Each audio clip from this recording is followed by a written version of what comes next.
Welcome to the committee meetings for August 25th, 2020. During this unprecedented time, while schools are closed and social distancing requirements are in place, the Upper Darby School District needs to continue certain aspects of its business, which includes decisions concerning pandemic planning. For this reason, the Upper Darby School District will continue regularly scheduled school board meetings while Governor Wolf's emergency declaration is in place. It is the plan of the school board to hold these meetings with the minimum required departures from normal operating procedures. The Upper Darby School District School Board COVID-19 Special Operating Procedures document outlines expected departures from those normal operating procedures and the policy justifications for such departures. At the start of each board meeting, held during the emergency declaration, the board will review the departures from normal operating procedures as well as their justifications. While schools are closed and social distancing requirements are in place, the Upper Darby School District School Board finds it necessary to hold virtual school board and school board committee meetings to complete required business. These virtual meetings will allow for public viewing and participation. Following practices already in place for regular meetings, all virtual school board meetings, in addition to allowing near real-time public viewing and participation, will be recorded and the recordings made available after the meeting. In order to hold virtual school board meetings, adjustments need to be made following existing board policy. These adjustments have been outlined in the Upper Darby School District School Board COVID-19 Special Operating Procedures. Dr. McGarry. Thank you, Board President Brown. Thank you to those who are attending tonight's committee meeting virtually. As has been our past practice, we will do our best to encourage your participation and provide reminders on how you can send comments or questions to us this evening. There are two ways we've established for the public to participate in our public meetings here, our virtual public meetings. The first opportunity is that you can send an email to committee questions. Again, committee questions at upperdarbysd.org. Please make sure to leave your name, address, and the agenda item you'd like to leave a comment or a question for so we can read that or respond to your question. Or you can phone us at 610-789-7200, extension 2000. Again, please leave your name, your address, and the agenda item you'd like to comment or leave a question for so that we can provide an answer and make sure that we will make that a part of our record. We will update you throughout our presentation this evening. Before the board does take any action, we will be sure to read your comment or your question, and that will provide us an opportunity to provide an answer, and that will then give the board an opportunity to move forward. That's all I have, Board President Brown. Thank you, Dr. McGarry, and please feel free to re-emphasize that throughout the night at your discretion. The meeting of the Education and Pupil Services Committee will please come to order. Roll call, please, Mr. Rogers. As I state your name, can you please state you are here and can hear the proceedings? Dr. Haig? I am here and I can hear the proceedings. Mr. Desnoyers? I am here and I can hear the proceedings. Mr. Warsavage? I am here and can hear the proceedings. Mr. Neal? This is David Neal. I am here and I can hear the proceedings. Mrs. Dawes? Good evening. I am here and I can hear the proceedings. Mr. Fields? Hello. I am here and I can hear the proceedings. Mrs. Curry? Good evening. This is Gina Curry. I'm here and I can hear the proceedings. Mrs. Mitchell? Good evening. This is Mrs. Mitchell. I can hear the proceedings and I am present. Mr. Brown? I am here. The following motion shall be applicable for tonight's Education and Pupil Services Committee meeting. Policy 003 allows for the board to suspend policies or parts of policies when appropriate. Therefore, due to the current ongoing crisis and the governor's closure order, I make the following motions to suspend language in two of the board's policies until the next regularly scheduled meeting. Policy 006.1, which regulates attendance at meetings via electronic communications, I move to suspend the language requiring board members to be present. Specifically, the language would be, a majority of board members shall be physically present at a board meeting when a board member attends through electronic communications. And Policy 006, which governs other requirements of board meetings, I move the suspension of language requiring that those members of the public wishing to participate be present. Specifically, the language in the section titled Public Participation would remove the words that read present at a board meeting. Do I have a second? This is Mrs. Mitchell. I second that. Thank you. All those in favor? Aye. Aye. Aye. Aye. Aye. All those opposed, please state your Aye. name. Thank you. All those opposed, please state your name for the record. Anyone abstaining, please state your name for the record. Mr. Rogers, will this apply for the Finance and Operations Committee meeting as well, or would we do this again? This can apply, and we can just note that all members are still present at the start of the next meeting. Okay, sounds good. Motion carries. I will now turn over the Education and Pupil Services Committee agenda to Co-Chair Mrs. Mitchell.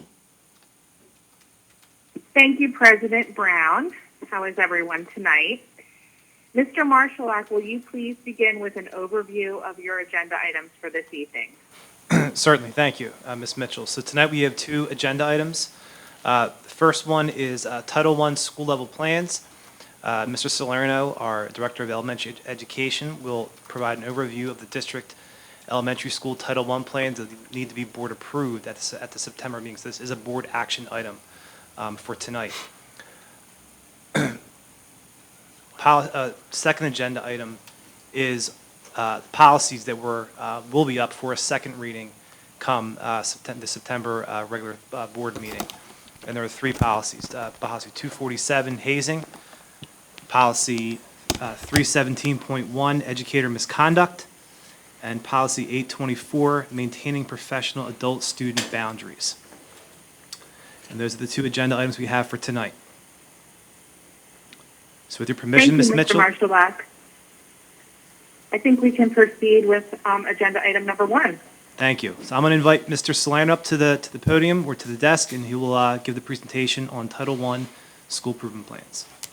Thank you, Mr. Marshallak, and good evening, President Brown, and all of the members of the Upper Darby School Board, and to Central Administration, Dr. McGarry, and all of the members of the public who are viewing this presentation online on our YouTube channel. Thank you for having me here this evening to review the new tool that has been issued through the Pennsylvania Department of Education for the Future Ready comprehensive planning purposes. And specifically this evening, we are going to review the plans that have been submitted and finalized for our Title I schools at the elementary level, specifically in the Upper Darby School District. A quick overview of the agenda, as you can see here on the screen. I am going to give an overview of the new online planning tool, brand new, just went live within the last few months. The Title I school data trends, very quickly. There are hundreds of pages of comprehensive plans for our elementary Title I schools that have been attached to board docs for this evening. We're not going to go page by page, thankfully, but I will give some just overlying trends for the schools identified, and then some general next steps, what we're looking to in terms of some sample goals for these schools and their plans, and how we plan to accomplish these goals, what action steps we need to implement, what resources we are going to use, and then we are going to open it up for some questions from the board at the end. So as I mentioned, the Future Ready comprehensive planning tool is brand new. This was recently unveiled within the last few months, towards the end of the spring, early summer, and after a few glitches on the part of PDE in terms of getting the tool up and running, it is now finally up and running, almost 100% live for the most part. There are certain aspects of it that are still being finalized, but the expectation is now for all of the schools across the Commonwealth to be able to use this Future Ready comprehensive planning tool. In years past, I would say for at least maybe the last 10 to 12 years, all of our schools and our district administration and our school level planning teams have utilized a somewhat outdated version of this tool online.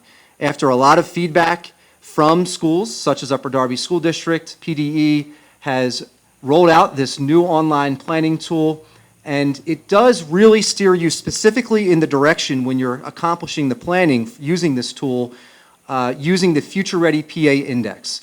So a lot of the information, a lot of the questions in the planning revolve around referring back to the Future Ready PA Index and the achievement and growth trends that you can find within the PA Future Ready Index, which is available not only to us as school administrators and educators, but to the public as well. It is a public site. You can go and research any school district across the Commonwealth and any school within that school district. The Upper Darby school designations are important to indicate because previously the school board, I believe it was in the June board meeting, approved our ATSI, our Additional Targeted Support and Improvement Schools, Beverly Hills Middle School and Charles Kelly Elementary Schools, their school level plans, using this planning tool. At the time, even then, just a few months ago, the school board actually received a Word document because the planning tool was still not live and up and running at that point when the plans were approved. They have since been added to the new Future Ready Comprehensive Planning tool and have been approved. We also have some TSI schools, or Targeted Support and Improvement Schools. And the TSI designation applies to Westbrook Park Elementary School and also to Bywood Elementary School. In addition to that, it applies to Upper Darby High School, but since Upper Darby High School is not a Title I school, that is not a school that has this plan due in September. So therefore, all of our schools, including Upper Darby High School as a TSI school, will have their plans above and beyond the plans that we're reviewing this evening, completed and presented before the board, traditionally as we do in October or November. So the schools that we are focusing on today are our Title I schools, which do include the two TSI schools, Westbrook Park and Bywood. So we're talking about Bywood, Westbrook Park, Stonehurst, the Kindergarten Center, Senco, and Highland Park Elementary School specifically. The school level plans and the overview report have been updated to board docs and are available for public consumption and for the board to review. Like I said, they are rather extensive plans, and to be perfectly honest with you, the way that the plan output is finalized, it's not as clean as I would like it to be, but once the plan, you hit that button, there's no modifying the format of that plan. So what you see is basically what the PDE tool is capable of producing. So that's not, if you see formatting issues, something that doesn't look visually as appealing as I would like it to look, that is really because that is the way that the tool is designed, and they're still fine-tuning that, I believe. But again, it's important to note that for this new planning tool, unlike the previous planning tool that we're very accustomed to using, it definitely guides you directly to the Future Ready PA Index, and that is the centerpiece of this planning tool. So just as a quick review, with that being said, just a quick review of the PA Future Ready Index indicators. There are 3 different indicators that you're looking for on the Future Ready PA Index site: the state assessment measures, the on-track measures, and the college and career measures. Within those, you can find the state assessment measures include percent proficient or advanced on the PSSA. Also, meeting annual growth expectations, which is also PVOS, and percent advanced on the PSSA. The on-track measures include EL proficiency, regular attendance, and grade 3 early indicators of success. For our purposes in our school district, we use the winter MAP assessment, or measure of academic progress, as the grade 3 on-track measure. Number 3, the college and career measures include the career readiness benchmarks and the PDE. This is a PDE indicator. Here's a quick look at the Future Ready PA Index dashboard. This is what you would see if you were logging into any one specific school. And you see a lot of colors underneath the 3 different measures that I reviewed: the state assessment measures, the on-track measures, and the college and career measures. So you see colors and you see either arrows or circles, and I think this is an important part here to make sure that there's an understanding of what this means, just as a general overview, because this is what we are looking at as administrators and school-level planning teams when we log into the Future Ready PA Index dashboard and we're looking and digesting this data. The colors indicate either blue, which you can see on the screen, meaning that if you achieve a level of blue in any of the indicators, that means you meet or exceed the statewide goal. Green indicates that you have met or exceeded the interim target, and red indicates that you are not meeting the statewide goal or interim target. So that's the color indication, the coded system that we are seeing here. Additionally, you will see either arrows pointing up, arrows pointing down, or no arrow at all and instead just a circle. An arrow up indicates an increase in performance from the previous year. Just a circle and not an arrow indicates that that group has maintained the same level of performance from the previous year for that indicator. And an arrow pointing down shows that there is a decrease in performance from a previous year. So let's take a quick look at an example of this information for Upper Darby School District. Here's an example of the student growth that we are seeing. One of the strengths that we are seeing across the district, and certainly specific to the 6 schools that the plans are seeking board approval to move forward for a vote at the September meeting. When we are looking at the highlighted or circled sections here representing academic growth expectations in English and mathematics, we are seeing a trend of our students exceeding the standard expected in terms of growth in those areas. So again, you can see here on the slide that 100% of schools, given the data, we did not take the PSSAs last year because of the mandatory shutdown, but the data that is on the PA Future Ready Index is representative of the last time the students took the PSSAs, and 100% of our schools did meet or exceed the annual growth expectations in one or more of the tested subject areas. So this is an overarching theme throughout the schools across specifically the elementary level and K-12. So the student growth is certainly a point of pride right now for our schools, and one of the trends that you will see across all of the plans this evening. Opportunities for growth, again, continue to focus in on that achievement piece. So you can see here the state assessment measure indicating the percent of proficient or advanced students in the area of ELA and mathematics. You can see red. The arrows are pointing in an upward direction, indicating that there is an increase in performance from the previous year, which is positive. However, that red does indicate, again, that we are not meeting the statewide goal and the interim targets for student achievement, specifically the percentage of proficient and advanced students in ELA and mathematics. And this is a trend, again, that is fairly consistent across the board for our Future Ready PA Index data in Upper Darby School District. So what does this mean? Basically, when I was thinking about this, I went back to our countless PVOS trainings that we get every year and are very worthwhile, and our administrators and our teams participate in annually, that Dr. Manfrey has been a part of, that Christine Kelly, the Curriculum and Instruction Department, our school administrators, Dr. McGarry have been a part of. And there's a really nice analogy, a representation showing a baseball field and relating baseball to the PA Value Added Assessment System, or PVAS. This is not just a play at Dr. McGarry loving baseball and coaching baseball. That's just an extra benefit here. But it also, I think, gives people, when you connect people, something familiar. It sometimes helps with the understanding. So there is a 9-minute video, if anyone's super interested and you want to YouTube this. There's a 9-minute video from PDE that illustrates this. I'm going to attempt to do this in a much shorter, more abridged version, representing exactly what this means here with the baseball analogy that we are seeing this evening up on the screen. So basically, you can see here on the baseball diamond, you see first, second, and third base and home plate here. And there are runners on the baseball field. Each runner represents a group of students. And the bases represent either first base, our lower achieving students. Second base there, you see our group of students would be our middle achieving students. And on third base, our highest achieving students. The base the runner reaches is what they have achieved, that group of students, what they have achieved.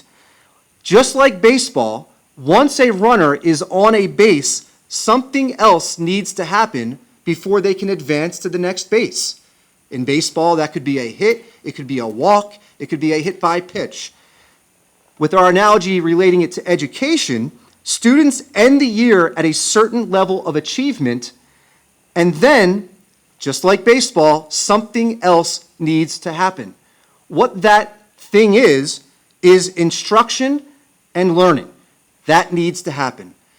So, our student group on first base, which again is our lower achieving students, if they stay on first base from one year to the next, they have maintained their position. We cannot have our students on first base maintain that same position. We need to demonstrate growth above and beyond just maintaining 1 year worth of growth. This is represented back to that color field of blue. We need to have students demonstrating that they are exceeding the growth expectation. While overall our students are exceeding, we do have some students that are not, some student groups that are not. We need our lowest achieving students specifically to again, exceed the growth expectations. Otherwise, they will be stranded, like the baseball analogy, on first base. We need to move the students from the lower achieving first base to the middle achieving second base to the higher achieving third base. And even our higher achieving students, our highest achieving students, we need to get them to move from third base to home. We need them to score. We need them to, again, either maintain their growth, which is not as bad as maintaining for our lower achieving students because they're still achieving a high level or maintaining a high level of achievement. It's all about us making sure that we are having those student groups move. Of course, unlike baseball, our student groups could move in between first and second base. So they are still technically maybe a low achieving student, but they are demonstrating more, maybe a little bit more than 1 year's worth of growth. So the name of the game here, to reference the analogy again, is to make sure that our teachers, that our administrators, that our central administrators, such as myself, we are looking at not just the state assessment data, but our local assessment data, our measure of academic progress data, setting specific goals for individual students, groups of students, student groups that are showing data trends, and making sure that we are moving them from low to middle to high achieving. Here's a sample goal for our Future Ready Comprehensive Planning. You will see this embedded within all of the plans of the 6 schools included on board docs. And the sample goal would include basically the third grade, for the sake of an example, student group will meet or exceed, again, hopefully exceed, the 2020 expected reading or math student growth norms, and that could be 10.8 RIT points of growth as measured from the fall to the spring for a measure of academic progress in ELA or math for the measure of academic progress benchmark assessment. So this is a sample goal that you will see embedded within all of the plans, specifically this year, because we did not take the PSSAs last year. We did not have the opportunity. This time of the year is when we start getting the raw data numbers from PDE relative to our 3rd, 4th, and 5th grade PSSA results, and we do not have that information since students did not take the assessment. Instead, we are going to need to rely heavily on not just the Future Ready PA Index data, but even more specifically on our measure of academic progress benchmark assessments. So what are some of our next steps and how do we look to accomplish these goals that we have set for our students? First, from our curriculum department, we have the adoption and implementation of some new curricular resources. We've already discussed publicly at a board meeting our new HMH ELA resources that were rolled out last year and we continue to professionally develop our teachers on. We have our new math program, Envision Math, that we are very excited about, that the teachers are just this week receiving professional development on, and science and social studies. In addition to that, continued professional development, again with learning targets and our partnership with the McKay Consulting Group, math instructional practices, and our AIM Pathways to Proficient Reading, which is something that we are very proud of. That was Dr. McGarry's vision, and we have partnered with the AIM Institute to create a very worthwhile professional development opportunity specifically for our teachers of our youngest students, our kindergarten, 1st and 2nd grade teachers in the area of reading and the science of teaching students how to read. In addition to that, we have our continued student services initiatives, including PBIS and our social emotional learning, our trauma-informed care, and our work with the International Institute for Restorative Practices and our continued professional development opportunities in that area. Again, that was a very general overview of the plans. They are available for public consumption and will be posted to the school's websites. Additionally, just this week, again, they are being reviewed with the staff as a part of the goals for the year, and they will be presented at virtual home and school meetings, and they are all in draft form, and they are intentionally in draft form because the expectation is that they are being revisited, that they are being amended, there are goals being added, action steps being added. So the plans are in a draft form almost indefinitely. While we have to submit them technically at any time, the principals can and are encouraged to, with their teams, amend the plans. One note of one point as well that's important, the school board did approve plans in December.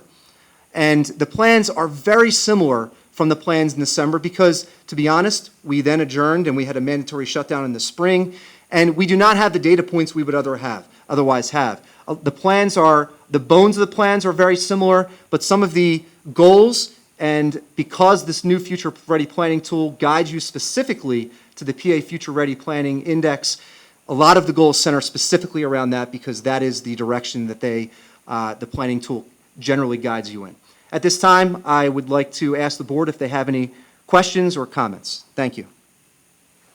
Thank you, Mr. Salerno, for the thorough presentation. I am sure that with all of the things that we have implemented and the professional development that we're going to hit a lot of home runs with our kids in the coming years. So thank you. Are there any questions from board members? This is Ed Brown. I do have a question. I think it was chart 9, insert the growth norm here. Who establishes that growth target? Is that something you establish, or I just wanted to know how is that established?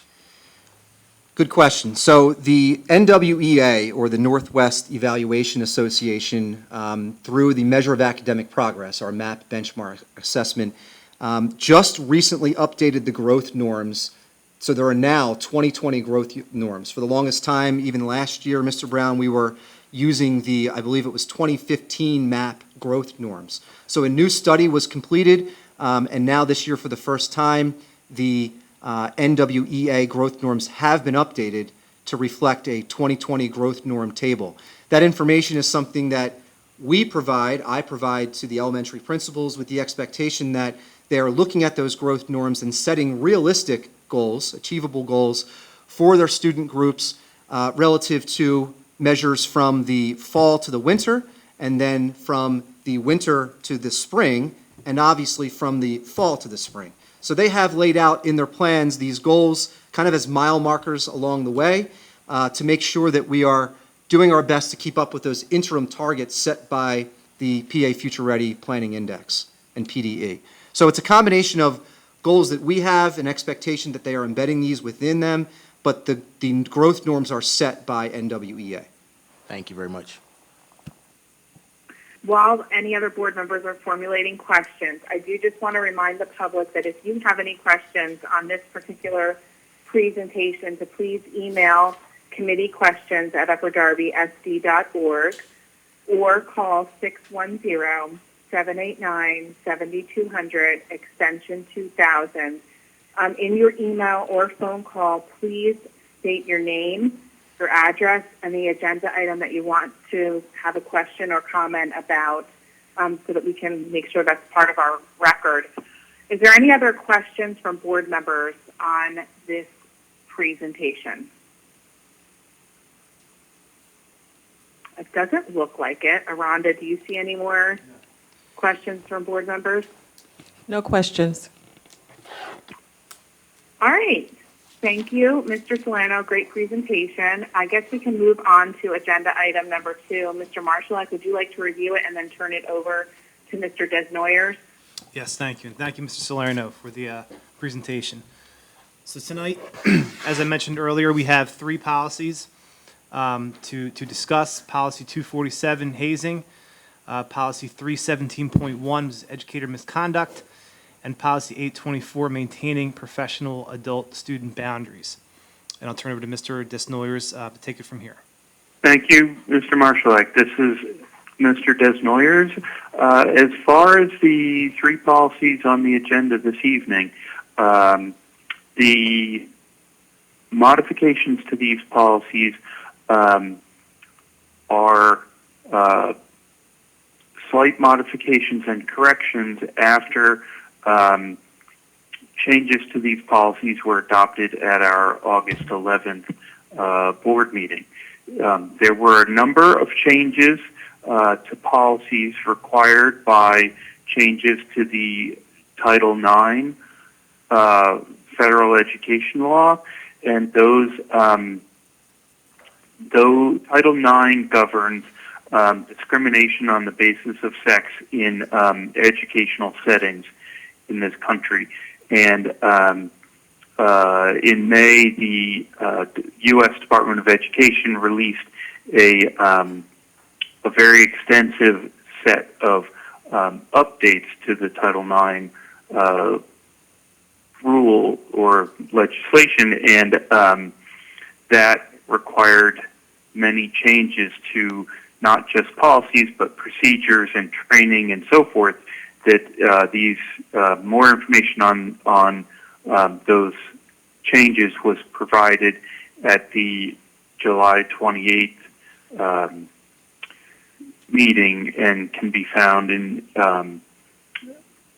the record from that meeting. In the changes made at the August 11th school board meeting, some things were missed, and the three policies on the agenda this evening, 247 hazing, 317.1 educator misconduct, and 824 maintaining professional adult student boundaries.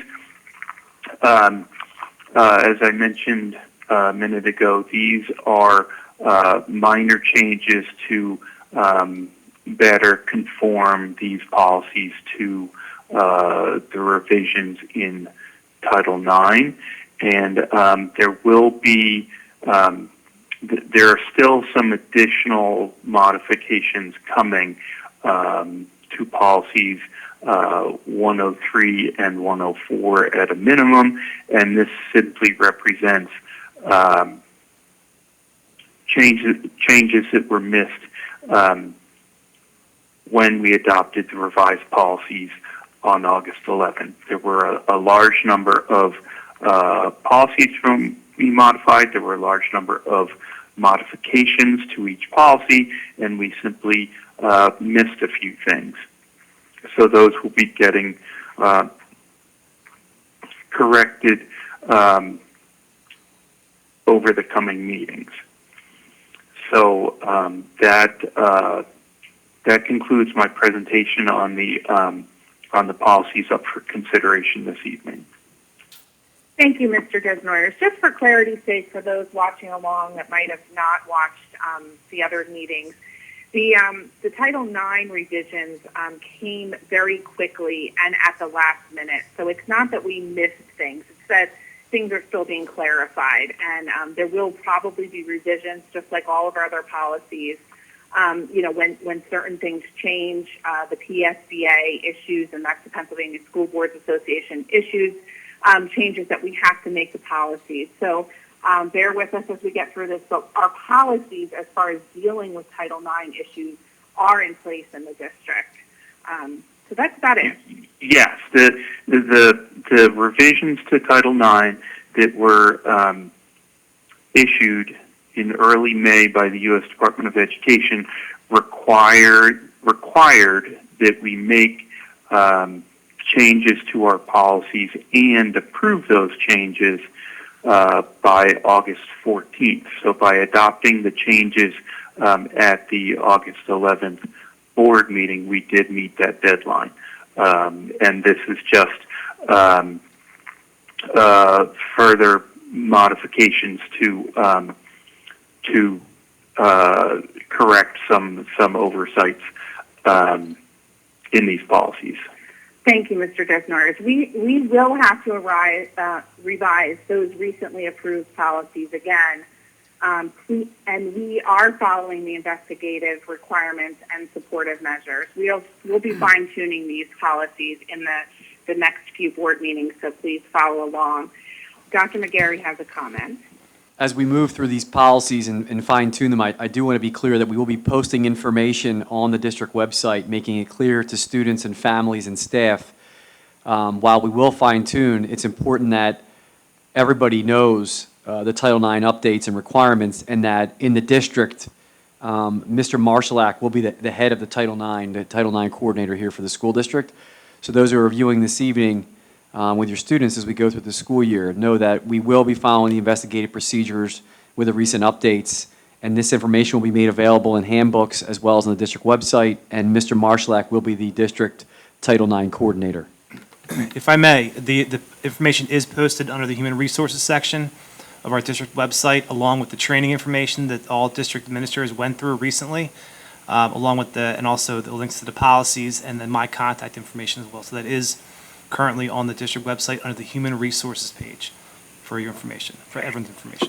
Thank you, Mr. Marshallak. Is there any other comments or questions from board members on these three policy revisions?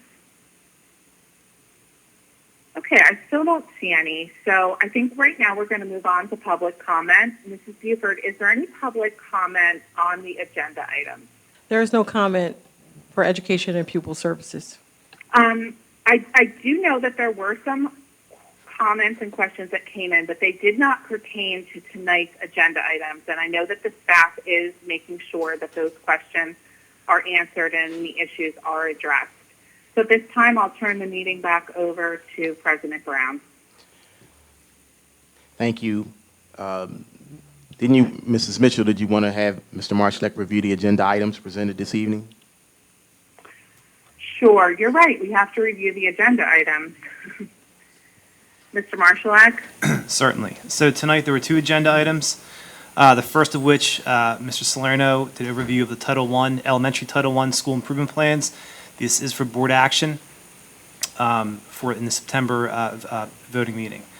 Agenda number two is our policies that will be up for a second reading at the September board meeting as well. Okay, so is everyone comfortable with moving agenda item number 1 forward? Yes. Yes. Yes. Yes. Yes. I'm sorry, this is Mrs. Curry. I just have a question. I was just wondering, I thought that agenda item 1 was informational. That item originally was going to be informational regarding the planning, but I think Mr. Salerno recently found out, and I apologize, I thought that the board was updated on that recently found out that it now requires board action. So that item had to shift to a board action item because we were misinformed, and then found out due to Mr. Salerno's due diligence, he was emailing and contacting, and he finally, got a hold of somebody who gave him the proper answer that the board does have to vote on those plans. So they will be up with a resolution at the next board meeting. Thank you. I appreciate it. Is anyone opposed to moving the first agenda item, Title I school level plans forward?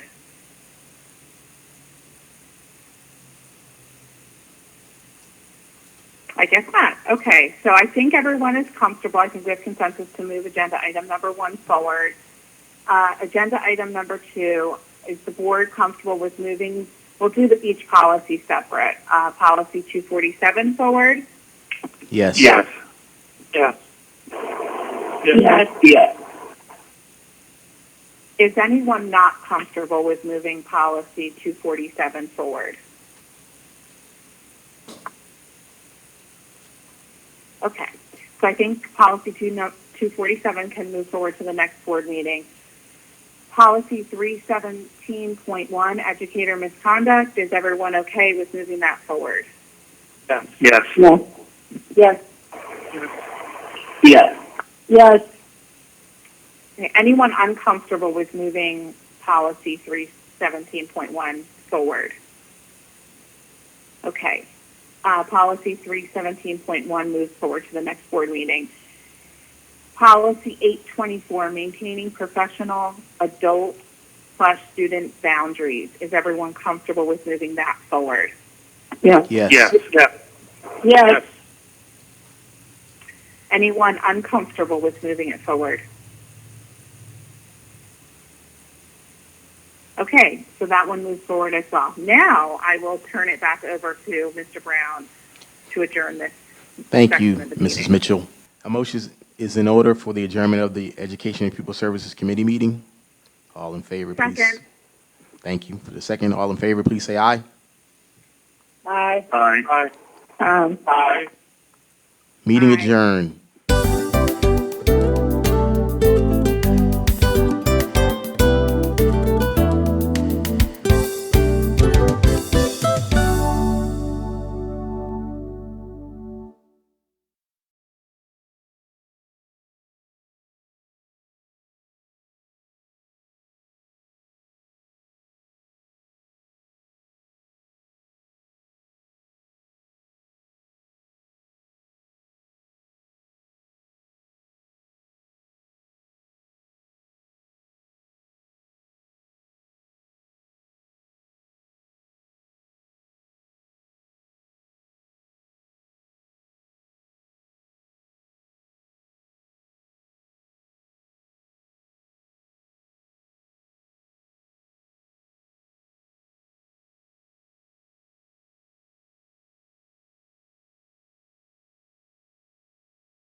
Yes, sir. Ready? Okay.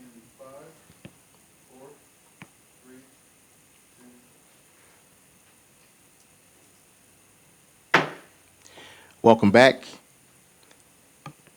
We'll now begin the Finance and Operations Committee. The meeting of the Finance and Operations Committee meeting will please come to order. I will now turn it over to Dr. Haig. Thank you, Board President Brown. And I will turn it up over to Mr. Rogers to give us an overview of the agenda. Tonight, we have one agenda item that is informational. It's the Use of Facilities System Implementation Update. District Administration, more specifically, the Controller of the District, Marvin Lee, will give an update on the progress we've made implementing the new Use of Facilities program, Facilitron, and also give a little overview for the public on how they can interact with the system. So at this time, I'd like to hand it over to Marvin and allow him to do his presentation. Please do. Thank you. Can you hear me? Can you hear me okay? Yes. Yes. Okay, great. Good evening, everybody. My name is Marvin Lee from the Business Office, and thank you very much for the opportunity to give you an update on the Use of Facilities System implementation. Next page, please. So a quick recap of what we presented in June 2020. So the Business Office made a case about implementing a new Use of Facilities system through Facilitron over the summer. And during the last presentation, we briefly talked about the Use of Facilities profile based on the fiscal year 19. So we had 67 unique outside users, and they're mostly recurring users. And we had 173 total requests, 94 were indoor events, and 79 were outdoor events. And our community users were on our property nearly 6,000 days in our fiscal year 19, 2,500 indoor days, and more than 3,400 outdoor days. And 96% of the total use of facilities were related to athletic events. We also explained the benefits of switching to the new system. We wanted to improve the community user experience. We wanted to improve the internal processes. We also wanted to improve communications to all parties and consolidate all calendars into one master calendar. Next page, please. So here's the life cycle of each request. So step number one, the external user will create an online account and put a request to the Facilitron website. Just to make sure that everybody has internet access, the Recreation Office made a desktop available to public to use. After those requests is submitted, the Facilitron team will review the insurance information and they'll collect the associated fees before the request is presented to our principals.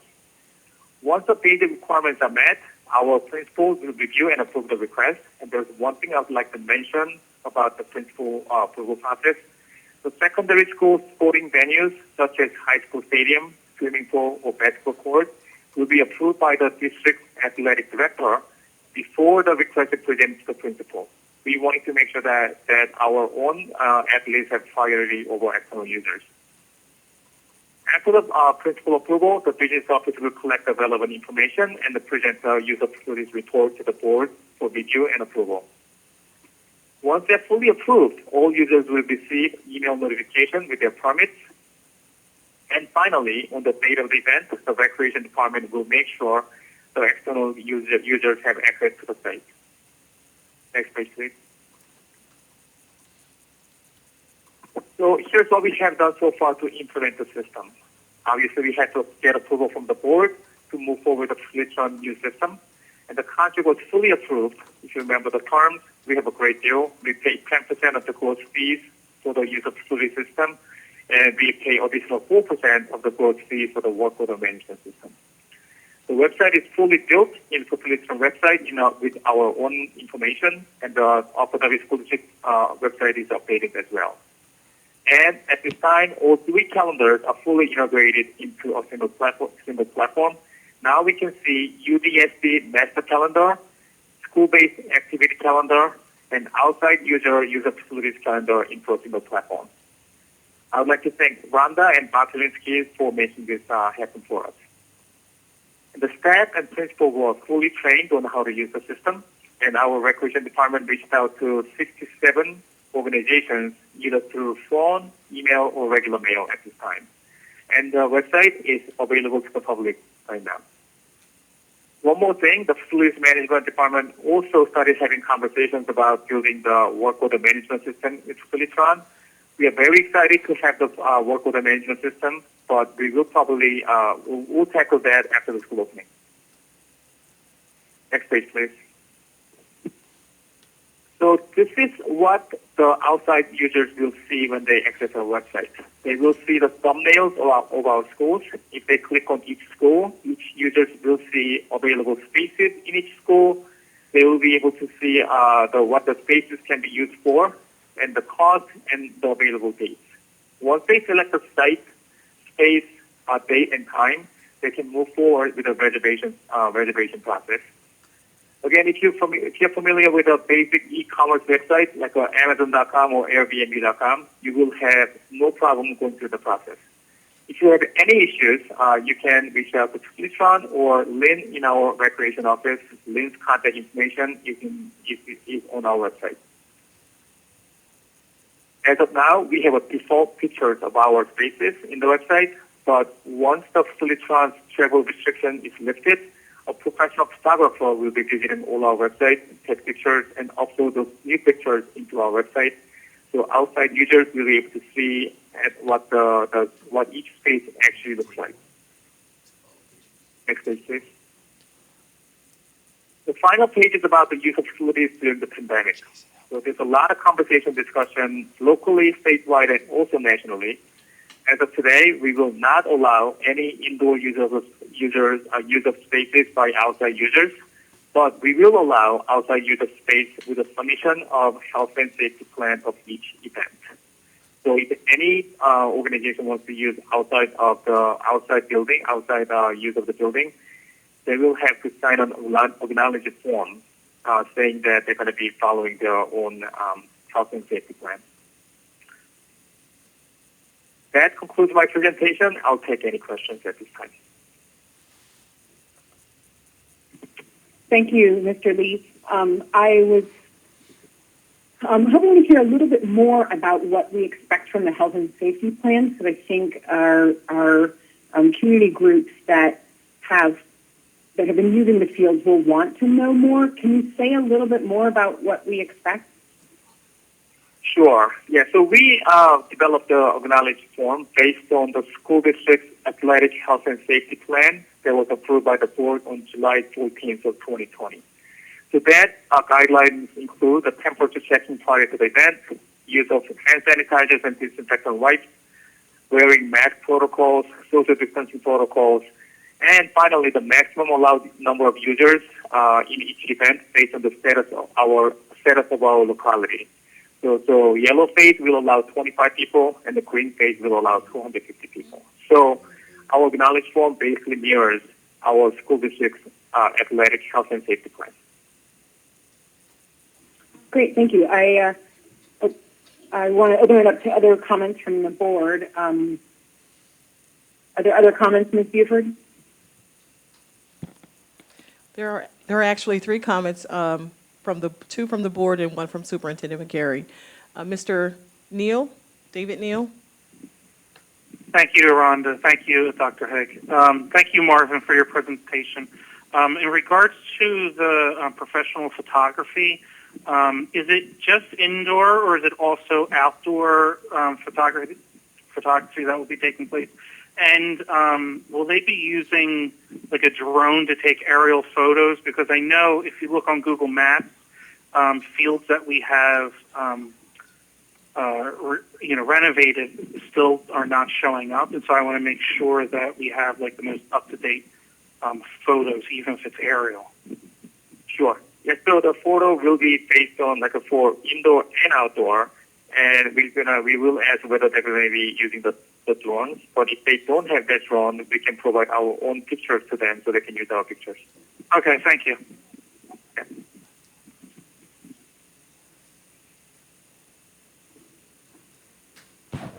Dr. McGarry?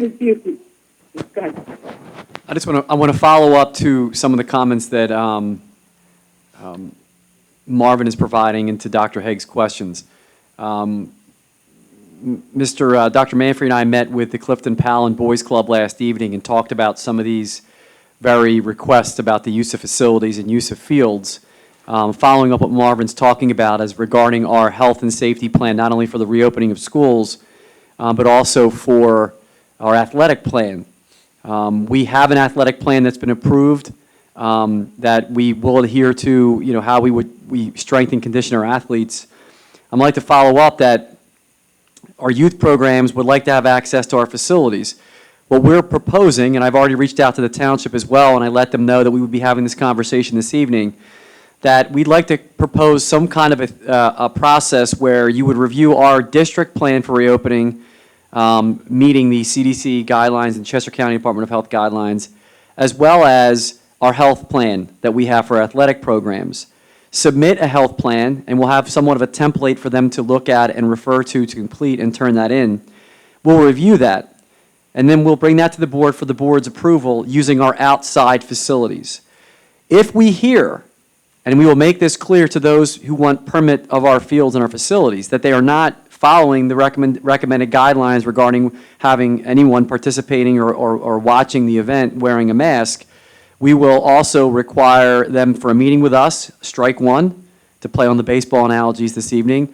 Let them know that the next time there could be an opportunity where we would ask them to take on the responsibility in their running of the program for us to have someone oversee the health plan and report back to us that they're not following the health plan guidelines at a cost to their youth league. If at that point in time they cannot get those who are participating in their program to follow these recommendations, the third strike would be we would revoke that permit and unfortunately have to shut down the use of our external facilities. Regarding internal facilities, I do not believe we will be allowing that to happen until there is a relaxing of the number of people in a space at one time and until we can return for full instruction with our students in our buildings. This is simply a review on how we can allow outside activities to take place. Thank you.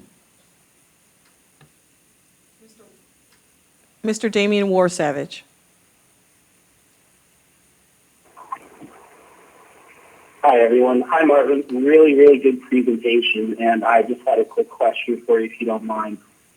Now, thinking of the new way that we're going to be processing facilities requests, I'm thinking of branding, our messaging, our overarching message, as well as the equity piece.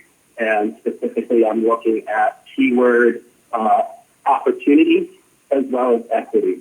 And the question ultimately for you, Marvin, is of the people that had used our facilities in the group from last year, do you feel, in your view, that it represents the makeup of the community as a whole? And if not, do you see that there's an opportunity for us to reach out to other areas of the community that might not have even been aware that they could actually rent at very little cost, or rather at a reasonable cost to them, some of these facilities that our taxpayers have been very generous in allowing us to upkeep all these years? So what are your thoughts? So we haven't really done a demographic study of our users at this time, but our community users have a significant discount of using our facilities. So I think that's something that we can look into with Vanda, to reaching out to different communities to make sure they have the facilities available for their use. I want to follow up to that as well. In the conversations that we had last evening, one of the things we have to work on as a school district is this guaranteed, I put a permit in and the building and facility is mine for a year, but that I don't show up and use it. What we're finding out is some youth leagues want to use on a Saturday, and another youth organization has it blocked out for a Saturday, but they're not even using it. That has to stop. This equity piece I think is important. It also has to be a situation where if there's an open space and no one's using it, we have to let someone access it to use it. We found out in our conversations last evening with some youth programs and other youth programs that there's been a history, and we're coming to understand this in this administration now, of blocking out certain facilities a year at a time, but not using them necessarily. And that prevents equitable access to those who would actually like to use them. That will no longer be allowable in this process. And Mr. Brown? Yes, I just have two quick questions. Are there, I don't know where it is, maybe Mr. Lee or Mr. Rogers can direct me to it. Are there guidelines for the use of facilities, like for nonprofits, or are there any requirements for the use of facilities, or can anyone just request it? So the guidelines that are in place are based on the board policy and the AR. So if anybody wants to access those, they can go right onto the board docs website and pull down the policies for policy 707. So if they go to use the new system, will it direct them? Will it have a link to it so they'll know, what the requirements that are in place are? Or are they expected to go to board docs, get that information, and then come back out and go to the link that may or may, is the link on our, will the link be on our website? I guess that's one of the questions.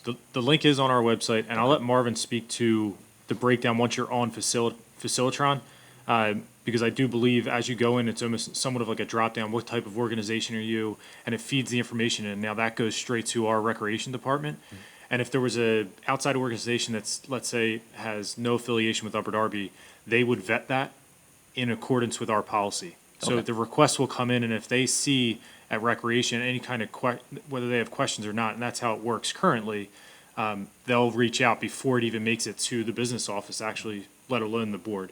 So by the time they make it to the board, you should be rest assured that it was within the board's policy, and they would vet anybody prior to that, because there are times where we've had requests put in, and they may not be by a Upper Darby resident. And then you find out, well, the group has a majority of them, or the resident just so happens the person who did the work to put the request in wasn't. So they'll submit another one that goes within our policy. And that happens on a regular basis. That would still be from our recreation department as they got the request in from Facilitron. Okay, once they do a request and it's approved and it's a legitimate organization, is a profile created for that organization so that it's easier the next time, or do they have to do the exact same thing every time? I will, Marvin, if you want to speak to that, I do believe that they may create some type of username. Marvin? I'm having a hard time hearing you. I'm sorry. Could you repeat that question? If an organization follows the process, uses Facilitron to request the facilities and they are approved, what happens the next time they go to request it? Is a profile created for them? Is the process streamlined for them, or do they get to skip some steps where they're not vetted the same way?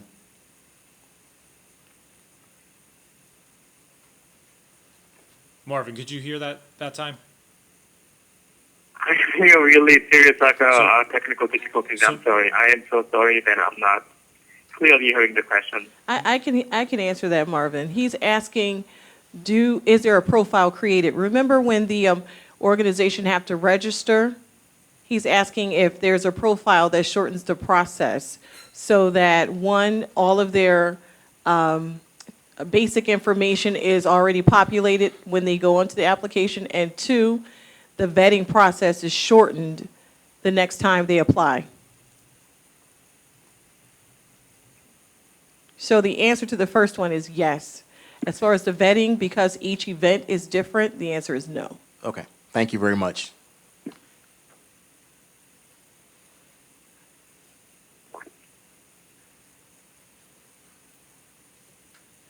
Ms. Mitchell has a question.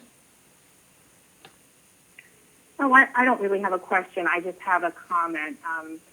So there is a human aspect to this. I'm sorry, I had some technical difficulties as well and had to sign in on another computer. So if I missed that part of the presentation, I just want to there is a human aspect if someone needs help navigating this online system, correct?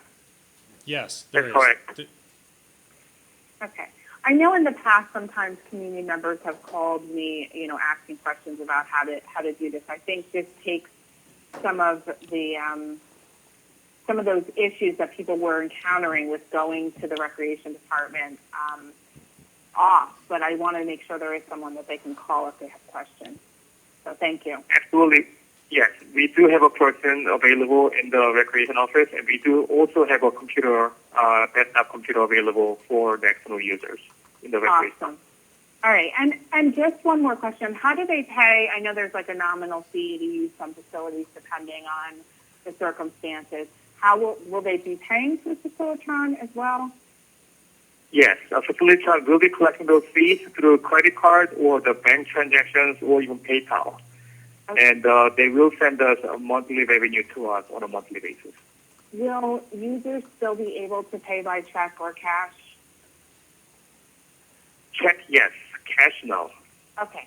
All right. Thank you so much. Yep. Ms. Buford, are there any other, this is Dr. Haig. Ms. Buford, are there any other comments from the board? And if not, are there comments from the public? Dr. Haig, there are no comments from the board or the public.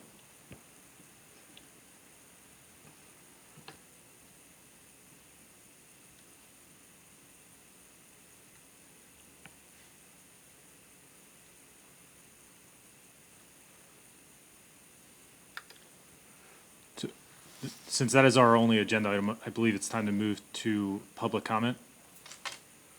You have none? Yeah, I did ask Ms. Buford if there was public comment. She said there was none. Correct, Ms. Buford? That's correct. Sorry, if that was supposed to happen after the agenda review, Mr. Rogers, I missed the protocol. So shall we turn it back to Mr. Brown for adjournment? Sure. Thank you, Dr. Haig. A motion is in order for the adjournment of the Finance and Operations Committee meeting. All those in favor, please say aye. Well, second, Second. David Neal. Thank you, David Neal. All those in favor, please say aye. Aye. Meeting is adjourned. Have a good night, everyone. Thank you. Good night. Thank you. Good night, everybody. Good night. Touchdown.